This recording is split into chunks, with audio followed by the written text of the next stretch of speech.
All right, what is going on, boys and girls, children of all ages? The Metal Hellbilly here, and I am actually going to do a little questionnaire brought to you in part by Questy from over at Quest for Metal. I believe he called it the 2026 Metal Handover. Yeah, so we're going to just jump right into these questions. I'm pretty excited to answer them, and I'll probably go through them too fast. You're going to get really mad, and you're going to comment a really angry comment below, which is totally fine. It will help with the algorithm. So do it anyways. All right, so let's kick things off with the first question here as I just yelled in your ear. What band shaped your taste more than any other? So when it comes to metal, back in, I believe it was 96, 97, 97. It could be, I heard Blind Guardian's Nightfall Middle Earth for the first time, and holy hell, I was absolutely captivated and blown away.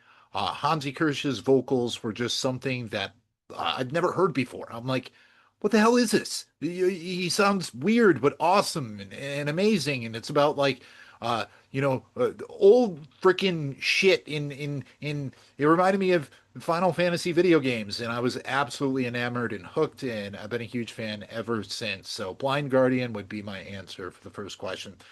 Second question here, a band that sounds better live than on record. And I could have gone with Blind Guardian because I've seen them live and they were phenomenal, but Questy went with that. And this one's probably going to piss a lot of people off, but I'm going with Pantera. But you got to understand, I saw Pantera, I believe it was 97 as well, at the Rosemont Horizon in Chicago, Illinois, or Rosemont, Illinois. And that's when Vinnie Paul was still alive, Dimebag Darrell was still alive. It was the loudest, most obnoxious sound ever hearing Dimebag hit those pinch harmonics live, but it was phenomenal. And Phil Anselmo's voice, you cannot deny. You could dislike the dude, but you cannot deny that that dude has a set of pipes. He has mad skill. He could do so many different things. Grit. He could do black metal vocals. He could do shouts. He could sing melodically. He could do death growls. He's just phenomenal. Great stuff. And I'm still kind of tone deaf and deaf in general from that because I did not use earplugs and I was like 14. All right, number three, what's an album that rewards repeated listens? I went with Ahab, The Boats of Glencarrig. This is an album by Ahab that seems to not get as much love as I think it should. And I think one of the things with Ahab is you really do have to like sit down and digest their music and their records. They're very slow, that Funeral Doom, but there's just something so captivating about this album. And the more I listen to it, the more it seems to open up to me, and the more those layers are unfolded and unfurled like a beautiful fucking death doom flower that's withered and at the bottom of the sea and some whale shit on it. But it's a great album. Those of you that were like, hey, it's okay. I like Coral Tombs better, or whatever it may be, give it another listen. It might speak to you. I'm probably going to lose track of the numbers, by the way, but this is number four. If you could recommend one album to a non-metal fan, what would it be? Well, I would honestly go with Epica, Design Your Universe, because they do have a little bit of harsh vocals in there, but melodies, symphonics, fast moving. It's not going to get them, they're not going to be bored. I think that that would be something with as much pop tinge as they incorporate, something that a non-metal fan might like. If it's a dude, maybe not. I know some dudes have this really, really ridiculous bias against female vocals. I've mentioned it here before on the channel, and it kind of, I love female vocals, especially when they're singing in my ear and I'm sexy time with them. It has not happened in a very long time, probably because I talk like that. But yeah, number four, I go with Epica, Design Your Universe. Number five, name a metal album that helped you through a difficult time. Kane's Offering, Gather the Faithful, and Stormcrow. So I'm going with both of their albums. I was going through a really tough breakup. Long story short, a girl that I was dating for 5.5 years went to study abroad in Poland, and I bought a very expensive non-refundable plane ticket and an engagement ring because I was going to go over there and visit her. Everything was fine. After I bought all that, she texted me and said, "We're done."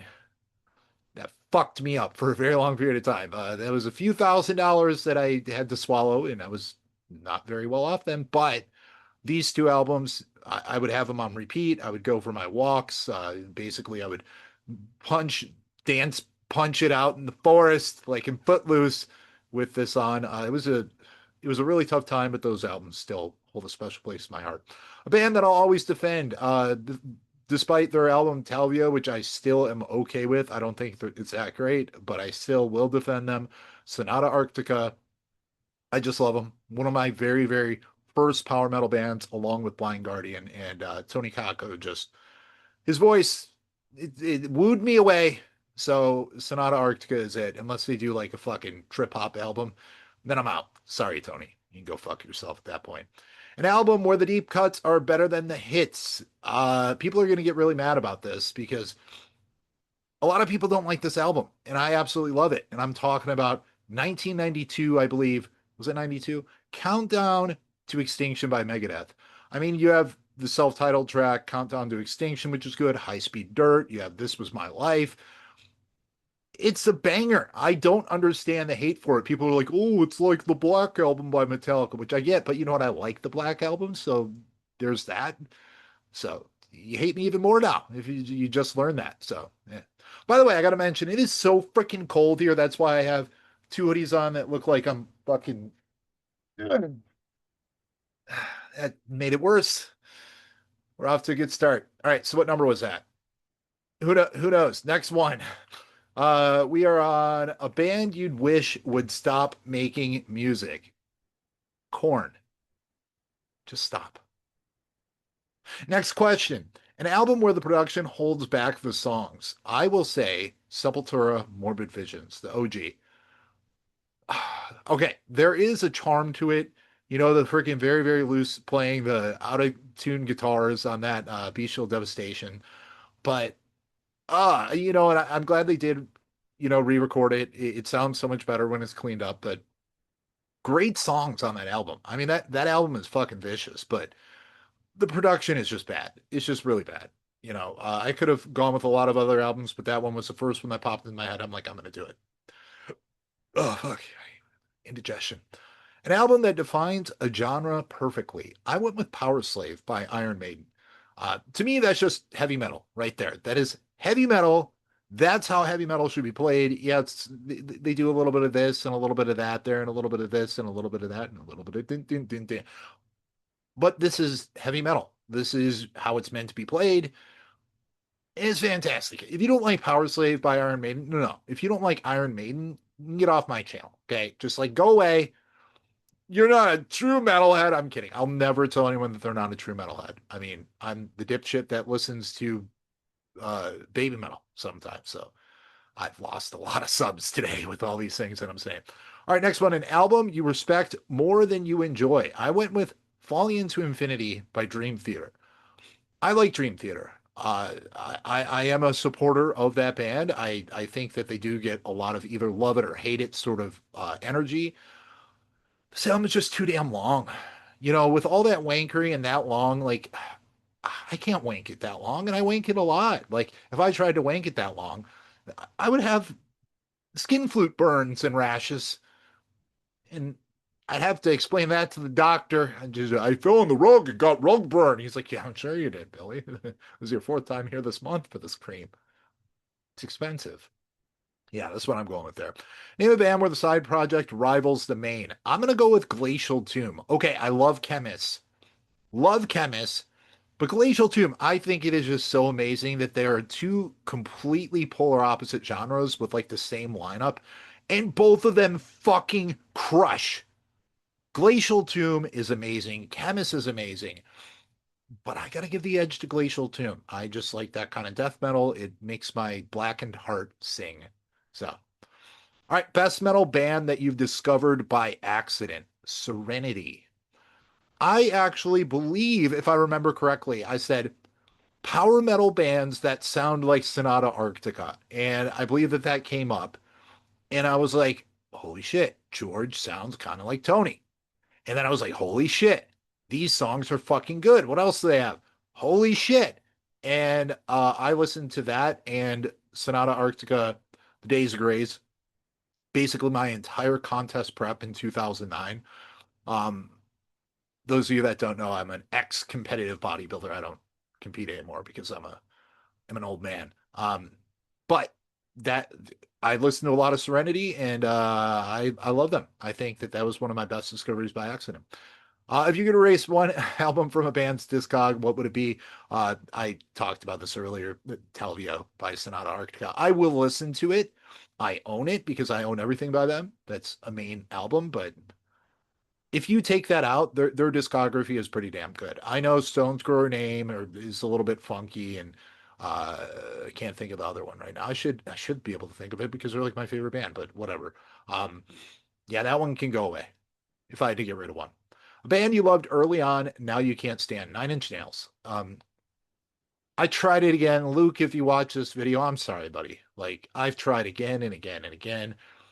I don't get it. No, you can't take that away from me. No, you can't. All right. I mean, it's not terrible, but I just don't want to hear it ever again. Go away. No mas. No mas. A band that you hated early on, but now you love. Deep Purple. I thought it was old fogey rock, and okay. It is. It is old fogey rock, but God, those organs and some of the melodies, there's a lot of darkness going on in some of their tracks, and I like the darkness. So Deep Purple there. Popular metal band you can't get into. Five Finger Death Punch. Just why? Please, can someone explain it to me? Just tell me why. Tell me why. I'd rather listen to Backstreet Boys than Five Finger Death Punch. And I'm being 100% honest there and sincere. I would. I don't know. I just can't do it. Their first album, though, was a little bit death metal. I'm okay with that. Okay with that. All right. A metal band you love for reasons beyond the music. And again, I'm going to get some hate for this, but I went with Ailstorm. It's fucking hilarious. Okay. It speaks to the inner 12-year-old. You've watched my videos. I'm like a fucking 12-year-old in a 41-year-old's body, essentially. Everything's grown but my penis. But Ailstorm is fucking hilarious. Like, you can't tell me Wooden Leg isn't funny. You can't listen to that and not laugh. It's just in some of the compositions, I've had people be like, "Oh, they're terrible musicians." Do you know what music is? They are not terrible musicians. Okay, they are not terrible musicians. I had to go with Hailstorm. I like them. They're fun. I don't listen to them all the time. It's like, you put it on when you're in the mood, but that's about it. Your favorite album before you got into metal? I went with Offspring, X Day on the Hombre. I was a big fan of Offspring back in the day. Punk rock in general. I was in a couple punk bands when I was younger. Um, and I still love some pop punk and some hardcore punk and just some skate punk from time to time. Millencolin, Goldfinger, I'll listen to every now and again. But Offspring, X Day on the Hombre, there is not a bad song on that album. There's not. And again, I believe this was 97. I remember being in study hall, having my headphones on, listening to that shit, and it just blew me away.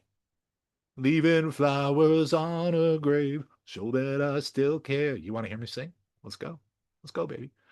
Favorite album of all time? I went with two. And I talked about these bands earlier, but I have to.